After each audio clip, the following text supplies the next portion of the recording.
நண்பர்களே, உங்களுக்கு நாளைக்கு எக்ஸாம்னா அதுக்கு முன்னா நாள் என்ன பண்ணுவீங்க? படிப்பீங்க. கரெக்ட் தானே? அது நீங்க படிக்கிறன்ற பேர்ல போன் பார்த்தாலும் சரி இல்ல ஸ்க்ரோல் பண்ணாலும் சரி படிக்கிறீங்க. நான் என்ன தெரியுமா பண்றேன்? நல்ல ஜம்முன்னு ட்ரெஸ் போயிட்டு இன்னைக்கு ஒரு கல்யாணத்துக்கு போறேன். போற வழி ஃபுல்லா செம்ம டிராபிக். ஏன் தெரியுமா? கல்யாண மண்டபம் இருக்கிறது நம்ம தளபதி விஜய் வீட்டுக்கு கொஞ்சம் பக்கத்துல தான். ரோடு ஃபுல்லா எக்கச்சக்க போலீஸுங்க. அதனால செம்ம டிராபிக்.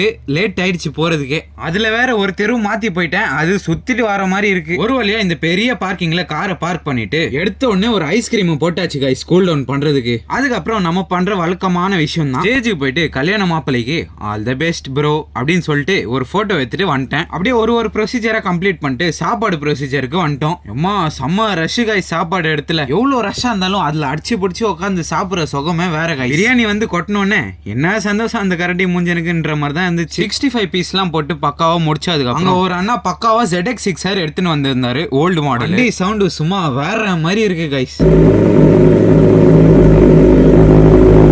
ஸ்ட்ரைட்டா வீட்டுக்கு வந்துட்டு ஒரு 5 மணி போல மண்டைக்கு எண்ணெயை தடவிட்டு மூஞ்சியை பார்த்தா ஒரே சிரிப்பா இருக்கு. அக்காவா குளிச்சு முடிச்சுட்டு இப்பதான் படிக்கவே உட்கார்றேன் நானு. அதுக்குள்ளேயே நைட் ஆயிடுச்சு போல. டின்னருக்கு 3 கல் தோசை வாங்கிட்டு வந்து கூப்பிட்டாங்க. நான் எப்பவுமே நல்லா ஃபுல்லா ஊத்தி தான் சாப்பிடுவேன். ஃபர்ஸ்ட் சாம்பார், அதுக்கப்புறம் அந்த 2 சட்னி தருவாங்களே, ரெண்டுமே ஊத்திட்டேன். பிளேட் நிரம்பிருச்சு அப்படியே. எனக்கு தெரிஞ்சு இந்த vlog இங்கே ஃபினிஷ் பண்ணிக்கிறேன். அனைவருக்கும் நல்ல நைட்டு. ஒழுக்கமா இருங்க. By guys.